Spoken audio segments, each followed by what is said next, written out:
ओम श्री चिन्मय सद्गुरवे नमः। আগের দিনের শ্লোকটা নিত্যানন্দজির রচিত ছিল, আমার বলা ভুল হয়ে গিয়েছিল। আজকের শ্লোকটি আর এক শঙ্করাচার্যজি হয়েছিলেন পরবর্তীকালে, স্বামী যোগানন্দজির রচিত।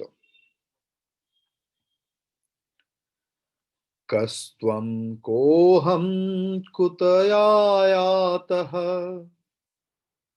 কস্ত্বম কোহম কুতয়ায়াতঃ, कामे जननी को मे तातः, कामे जननी को मे तातः, इति परिभावय सर्वमसारम्, इति परिभावय सर्वयसारम्, विश्वं त्यक्त्वा स्वप्नविचारम्, विश्वं त्यक्त्वा स्वप्नविचारम्,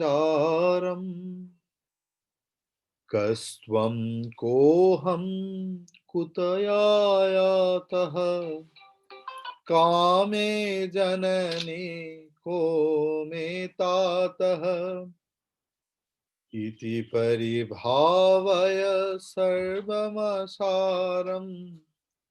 विश्वं त्यक्त्वा स्वप्नविचारम्,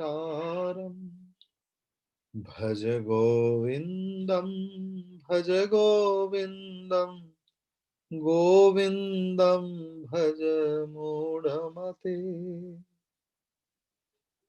भज गोविन्दं भज गोविन्दं,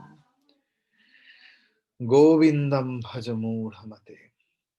প্রথম শব্দের, প্রত্যেকটা শব্দের অর্থ করি, তারপরের ভাবার্থ। আমার ধারণা যে আচার্য এটি রচনা করেছেন তিনি অত্যন্ত দৃঢ় বেদান্তে ছিলেন, কট্টর বেদান্তবাদী। তাই যদিও পুরো সত্যটাকেই উনি তুলে ধরেছেন, কিন্তু তা সত্ত্বেও এই শ্লোক সর্বসাধারণ বা একদম নবাগতদের জন্য নয়। এইটা হচ্ছে বিষয়, যে এটা একদম নবাগতদের জন্য নয়। তো সম্পূর্ণ বিপরীত ধর্মী ভাবনা চলে আসতে পারে। আমি শুরু করি।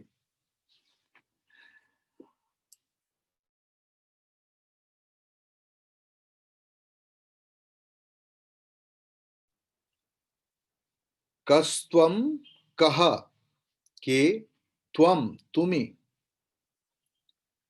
কহ কে, অহম আমি, কস্ত্বম মানে কহ ত্বম, কোয়ম মানে কহ অহম কে আমি, কে তুমি, কুতঃ কোথা থেকে,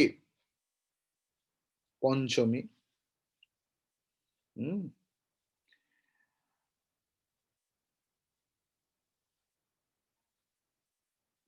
কাকে কাহা, कह कौ, काहा, कम के, कान, केन काभ्याम, कैहि, ওই রকম ভাবে চলছে আর কি। তো তারই পঞ্চমী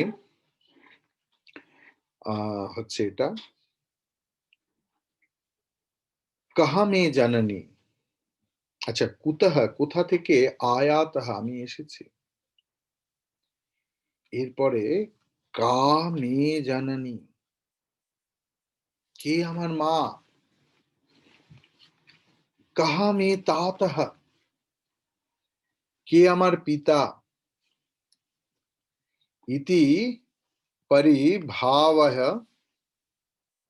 সর্বমসারম ইতি পরিভাবহ। এইরূপ চিন্তা করো, অনুসন্ধান করো। বিশ্বম, এখানে অভিজ্ঞতার সমগ্র জগৎ। আমি এই বিশ্ব শব্দ আজকে ব্যাখ্যা করব। ত্যক্ত্বা, ত্যাগ করে, সর্বমসারম, সমস্ত কিছুই অন্তঃসার শূন্য। কিরকম অন্তঃসার শূন্য? স্বপ্ন বিচারম, স্বপ্নের মতো বিচার করে। তুমি কে, আমি বা কে, কোথা থেকে আমি এসেছি, আমার মা বাবাই বা কে, এইসব বিষয় গভীরভাবে চিন্তা করতে বলছেন আচার্য। এবং বলছেন যে তোমার অভিজ্ঞতা লব্ধ এই যে ত্রিজগৎ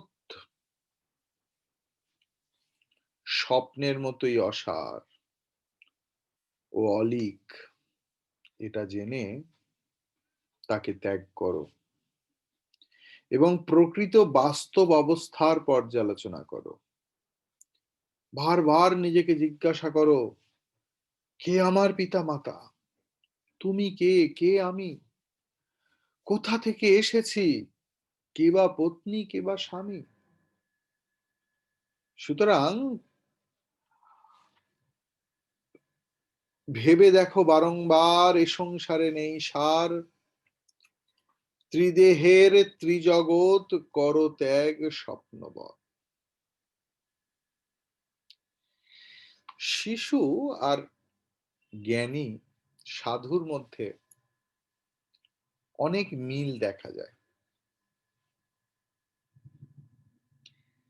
তো শিশু হচ্ছে ইগনোরেন্ট অ্যান্ড ইনোসেন্ট, মানে শিশু অজ্ঞান এবং সে ইনোসেন্ট। জ্ঞানী জ্ঞান সমুদ্রে, জ্ঞান ভান্ডারে পরিপূর্ণ এবং ইনোসেন্ট। এবারে আমরা যারা বেদান্তের ছাত্রছাত্রী, আমরা দেখেছি যে আমাদের এই পঞ্চকোষের শরীর। কি সেই পঞ্চকোষ? অন্নমায়া, প্রাণমায়া, মনোমায়া, বিজ্ঞানময় এবং আনন্দময়। কোষ মানে কি? কোষ মানে এক একটা আচ্ছাদন। কিসের আচ্ছাদন? এই আচ্ছাদনও একটা অলীক কল্পনা, কিন্তু যতক্ষণ সেটা সত্যি বলে মনে হয় তাহলে আচ্ছাদন। কিসের আচ্ছাদন? কাকে আচ্ছাদিত করে আছে? না, আত্মাকে আচ্ছাদিত করে আছে। কোন আত্মা? না, প্রত্যেক আত্মা। প্রত্যেক মানুষের যে ইন্ডিভিজুয়ালিটি, সেটা কোথা থেকে আসছে? না, শুদ্ধ চৈতন্য থেকে। সেই শুদ্ধ চৈতন্যকে কেন বোধ করতে পারি না আমরা? না, শুদ্ধ চৈতন্য পাঁচটা চাদরে ঢাকা আছে। প্রথম চাদরটা হলো আমাদের এই শরীর, যাকে বলে অন্নময় কোষ। কেন অন্নময় এই চাদরটা? না, এর সৃষ্টি কিভাবে? না, বাবা মায়ের বীর্য সম্ভূত এই শরীর। বীর্য উৎপাদিত হলো কোত্থেকে? না, অন্ন থেকে, রক্ত থেকে। তা মায়ের জঠরে প্রবেশ করলো। সেই জঠরে বাচ্চাটা বাড়ছে কিভাবে? না, মা খাবার খাচ্ছে, সেই খাবারে জঠরের মধ্যে থাকা ভ্রূণ বাড়ছে, বাড়ছে, বাড়ছে, বাড়ছে। শেষে যখন তার নির্গমনের সময় হয়, আমরা একটা পূর্ণাঙ্গ মানব শরীর দেখতে পাই, যে সেটা চলে এসছে। কিন্তু সেটা কি? না, সেটা আসলে একমাত্র আমাদের সেই, আমরা যদি দেখি যে অন্ন ছাড়া কিছুই নয়। আমাদের যে জগৎ, আমাদের যে শরীর, সেই শরীর অন্নময় ছাড়া কিছু নয়। তার কারণ অন্ন রসের দ্বারাই এই শরীর পরিপুষ্ট। এবং ছোট থেকে যে আমরা বৃদ্ধ হচ্ছি বা যে কোনো কিছুই আমরা যে ওজনে বাড়ছি, দৈর্ঘ্যে বাড়ছি, প্রস্থে বাড়ছি, কিভাবে? না খাবারের মাধ্যমে। আগের দিনও বলেছি যে আমার এই যে বিশাল বপু, এ তো আর উপবাস করে হয় না রোজ, খাবারের দ্বারা হয়। তো এই শরীর কেন চাদর? না চাদর এই কারণে না, এ আমাকে আত্মার কাছে পৌঁছতে দেয় না। কেন? না আমার এই শরীরটাকে সত্য বলে মনে হয়, তাই এই শরীরের যত্ন শুরু হয়। তর্কে আসবেন না যে তাহলে সাধু কেন শরীর চর্চা করে, পাতঞ্জল মহর্ষি কেন যোগ সূত্র তৈরি করেছেন, তার উত্তর দেব যদি প্রশ্ন হয়। সাধারণ মানুষ এই শরীরকে সত্য বলে মনে করে, এবং এই নীতিতেই প্রায় আমরা সবাই বিশ্বাস করি যে যাবৎ জীবেত সুখম জীবেত, যতদিন বাঁচবো বাবা সুখে বাঁচবো। ঋণং কৃত্বা ঘৃতম পিবেত, কদিন আর বাঁচবো চক, ঘি খাওয়ার ইচ্ছে হয়েছে ধার করেও খেতে হবে। তার কারণ এই শরীর শরীর চাইছে, শরীরকে সত্য বলে মনে হচ্ছে, তাই এত শপিং মল, এত জামা কাপড়ের সম্ভার, এত জুতোর সম্ভার, এত চুলের বাহার, এত এত কিছু। এই জগতের যত কিছু সম্ভার তার 99.99% এই অস্থি চর্মসার ইট কাঠ পাথরের মতো জড় পদার্থটাকে মেনটেন করার জন্য। এটা কেন কোষ? তার কারণ এটা আমাকে ভেদ করে এগোতে যায় না, যে আমায় বিশ্বাস করতে দেয় না যে আমার হাত, আমার পা, আমার মাথা, আমার শরীর, আমার সমস্ত কিছু ইট কাঠ পাথরের মতো জড় পদার্থ। তাই মানুষ যখন মারা যায় এই শরীরটাকে জ্বালিয়ে দেয়া হয়।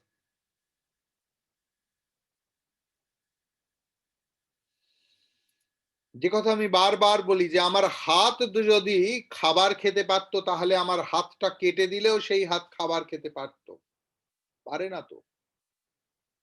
আমার চোখই যদি সত্যি সত্যি দেখতে পেত তাহলে আমার এই চোখ উপড়ে নিলেও সে দেখতে পেত, পায় না তো। কিন্তু বোঝে কজন? যে এই শরীর জড় পদার্থ। আমরা এই শরীরের পরিচর্যায় নেমে আসল সত্যকে ভুলে থাকি, তাই এই শরীর কোষ, এর নাম অন্নময় কোষ।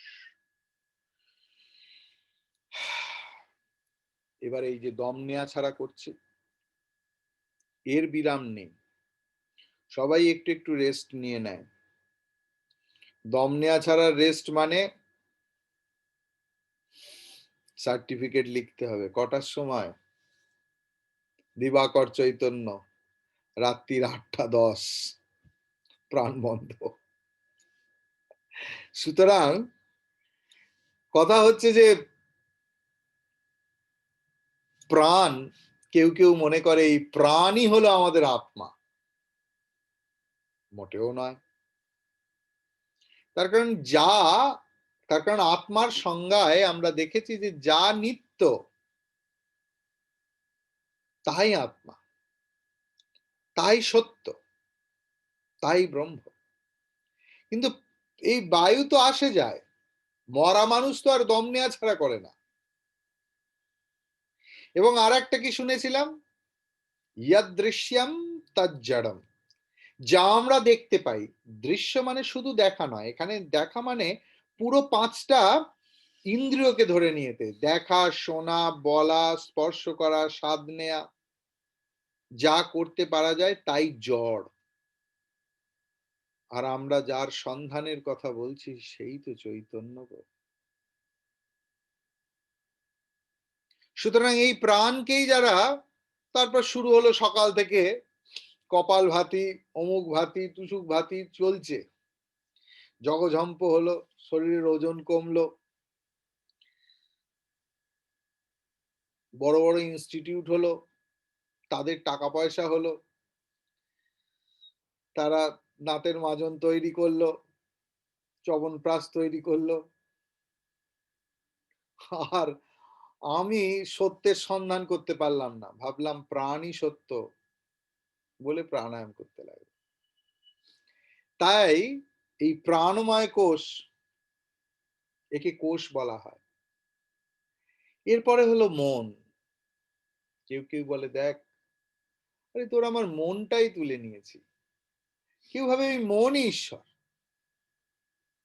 বড় বড় লেকচার দেয়, দেখবেন রাস্তায় বেরোলে, বন্ধু বান্ধব আপনারা তো সব ক্লাবে ক্লাবে যান।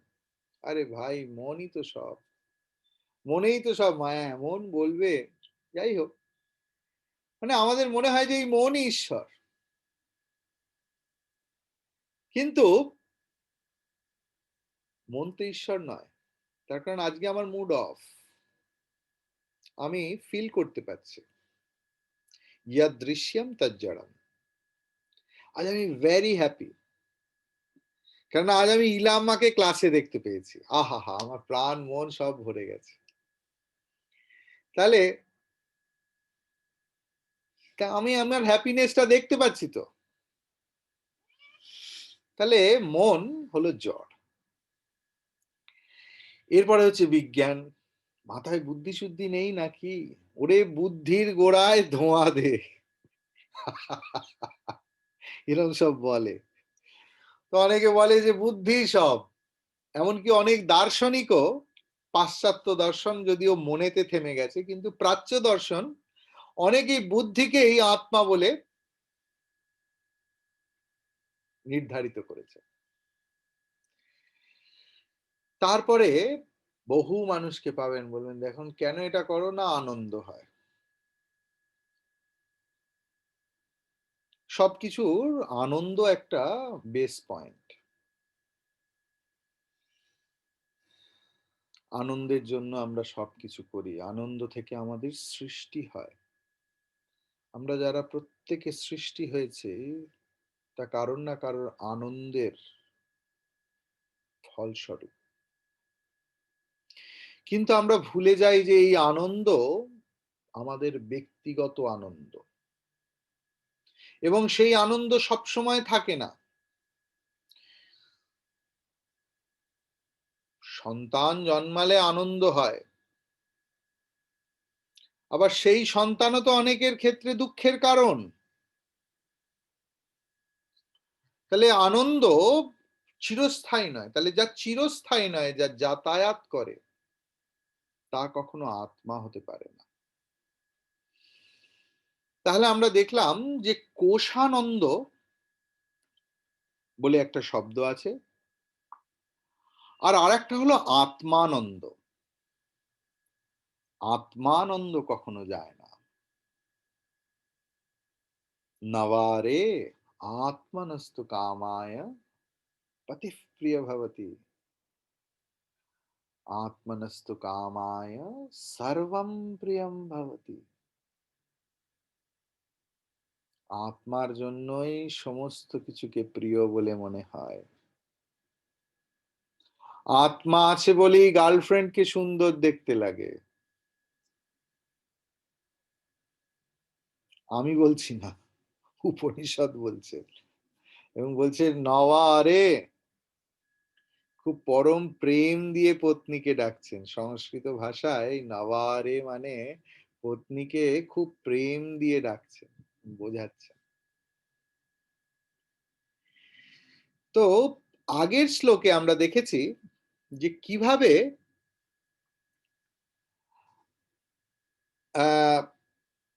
একজন মুক্ত পুরুষ এই পৃথিবী থেকে কত কম জিনিস নেয়, আর কত বেশি কিছু দেয়।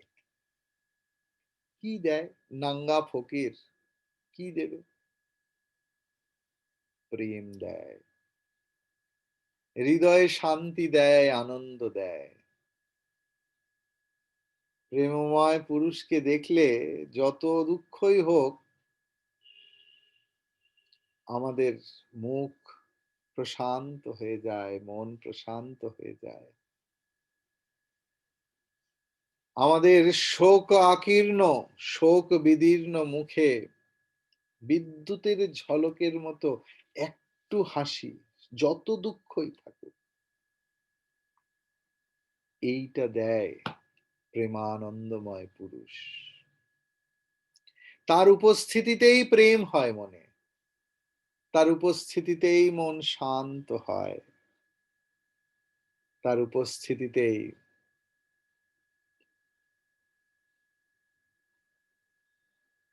হরে কৃষ্ণ। সুতরাং আর এই পুরুষ কি প্রমাণ করে? এই পুরুষ প্রমাণ করে শাস্ত্র সত্য, আমি শাস্ত্র অনুযায়ী চলেছি, আমি জেনেছি জগতের সার বস্তু কি।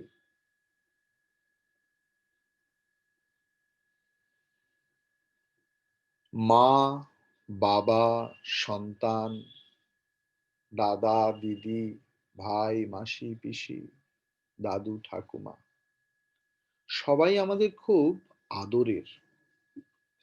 এই শ্লোকটা আপাতভাবে উনি খুব কট্টর বেদান্তি ছিলেন তো, দেখে মনে হবে যেন বাপ মাকে অস্বীকার করার কথা বলছে, কে বাপ কে মা, মানি না কিছু, এরকম নয় মোটে। আচার্য আমাদের বোঝাতে চেয়েছেন যে সম্পর্কের পেছনে যে সম্পর্কহীন সম্বন্ধ একটা আছে,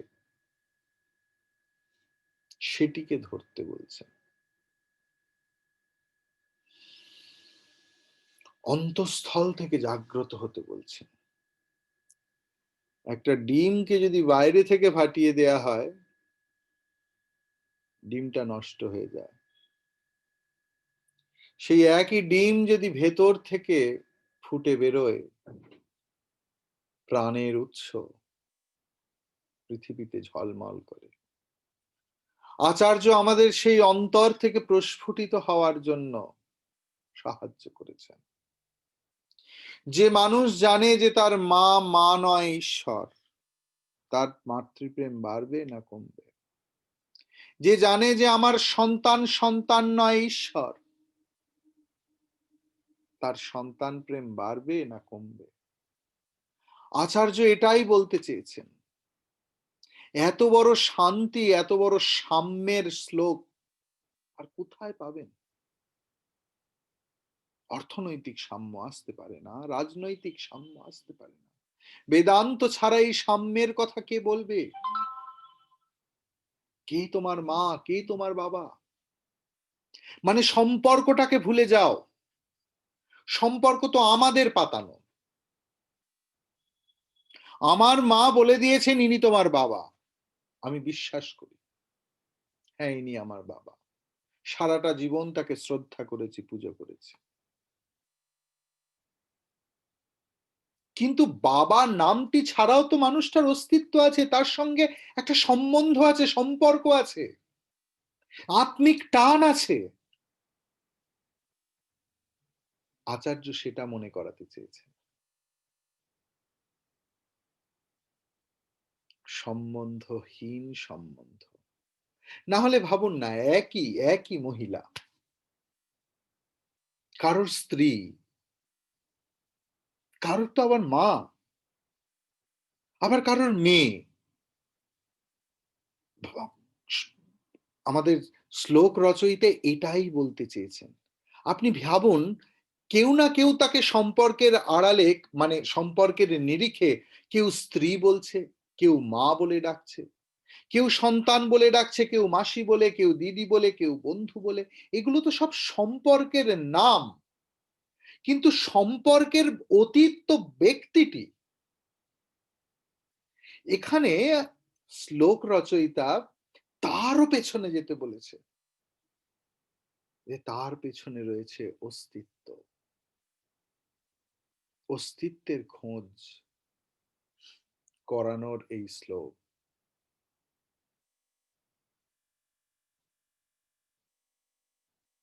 সন্তানকে যদি ঈশ্বর ভাবে দেখি,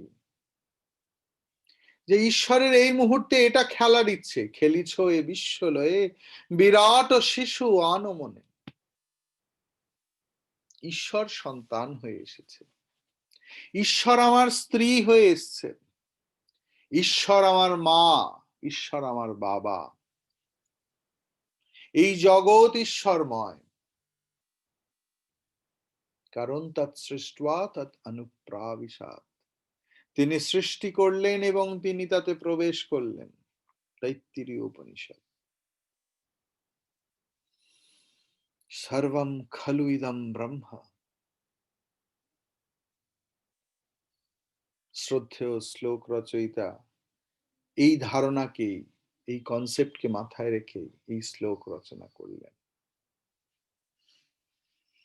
এখন কথা হচ্ছে যে আমাদের দুটো পুরুষার্থ খুব বেশি করে থাকে, চারটে পুরুষার্থ: ধর্ম, অর্থ, কাম ও মোক্ষ। পুরুষার্থ মানে উইল, আমরা যার জন্য চেষ্টা করি। তো যে সাধক, তার অর্থ দরকার, মানে অর্থ দরকার সকলের, সাধুরও দরকার।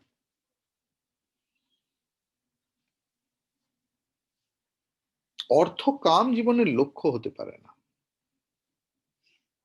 লক্ষ্য, আলটিমেট লক্ষ্য আত্মা, কিন্তু আমাদের কিছু সেকেন্ডারি টার্সিয়ারি গোল তো থাকে। তো সেকেন্ডারি গোল কি?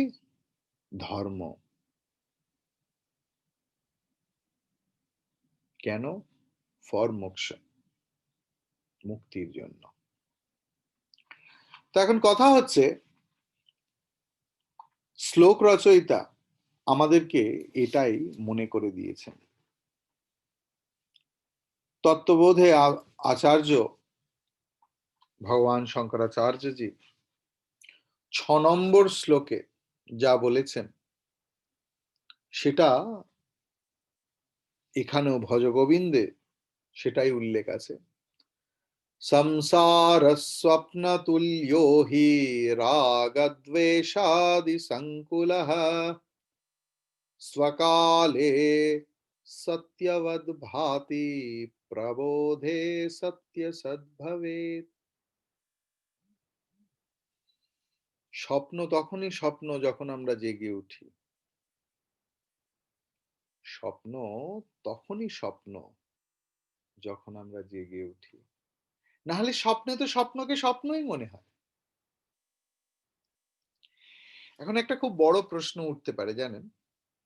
আপনারা এখন করবেন না, হয়তো পরে করবেন, নাও আসতে পারে, আমি জাগিয়ে দিই। যে এই যে আপনি বলছেন যে জগৎ স্বপ্নময়, খুব ভালো কথা। আমরা তো কিন্তু রোজ তো একই জিনিস দেখছি, সেই একই স্ত্রী, একই স্বামী, একই গার্লফ্রেন্ড।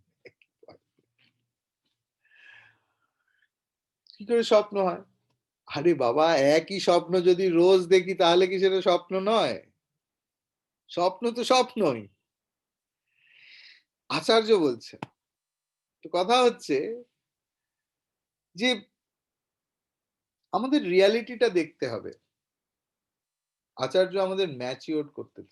ছোটবেলায় আমাদের অনেকের অনেক রকমের শখ থাকে। আমার ছোটবেলায় অনেক বিভিন্ন রং বেরঙের দেশলাই বাক্স পাওয়া যেত, আমি সেগুলো জমাতাম। আরো অনেক কিছু অনেক কিছু অনেক কিছু। মেয়েরা পুতুল জমায়, তারপর বিয়ে হয়ে যায়, সেই পুতুল যে কোথায় গড়াগড়ি খায়। অর্থাৎ আমাদের সমস্ত কিছুই রিলেটিভ ভ্যালু, কিন্তু প্রত্যেকটা রিলেটিভ ভ্যালুর পেছনে যে অস্তিত্ব আছে, আচার্য সেটা খেয়াল করতে বলেছেন। তো কথা হচ্ছে যে জগতের সঙ্গে, সব জাগ্রত জগতের সঙ্গে স্বপ্নের কি পার্থক্য? না, জগতে একটা সিমিং কন্টিনিউয়েশন আছে, যেন কন্টিনিউড হচ্ছে। আদপেও হয় না কিন্তু, জানেন? আমরা যদি বিজ্ঞান পড়ি তাহলে দেখবো আমাদের এই যে রক্ত, তার লোহিত রক্তকণিকা 7 দিনে মারা যায়। আমি কাউন্টিং জানি না, সেটা আপনারা দেখবেন। শ্বেত রক্তকণিকা 15 দিন। এই যে আমাদের কোষ, কলা, টিস্যু, হ্যাঁ, সেলস, সব নতুন। আমরা আয়নায় দেখি বলি, দেখো আমি একদম আগের মতো আছি কিনা, মোটেও নয়। আমাদের এই সবকিছু নতুন, আমাদের এই স্কিন, আমাদের সব নতুন। কিন্তু একটা সিমিং কন্টিনিউয়েশন, যেন কন্টিনিউড হচ্ছে। তাই স্বপ্নবৎ। স্বপ্নের যেমন আগেও ছিল না, পরেও কিছু নেই। জীবনও সেরকম।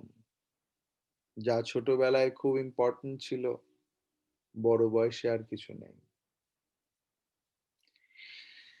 শ্রী শ্রী মা শারদামণির জীবন যদি আমরা দেখি, সেখানে দেখব যে মা সারাটা জীবন রাধু, ভাইপো, ভাইঝি নিয়ে যেন সংসারী মানুষ। শরীর ছাড়বার কিছুদিন আগে আর তাদের মুখ দর্শন করছেন না, বলে দিয়েছেন ওদের রেলে ঢুকতে দিও না। Relative importance.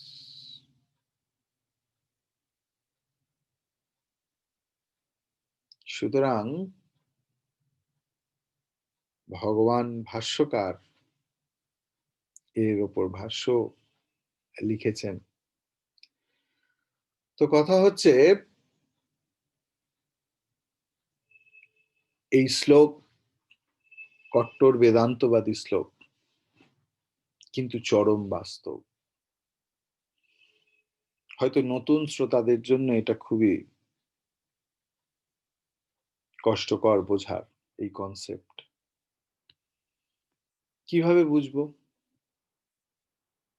একটাই রাস্তা, ভজ গোবিন্দম, ভজ গোবিন্দম, গোবিন্দম ভজ মূঢ়মতে, ভজ গোবিন্দম, ভজ গোবিন্দম,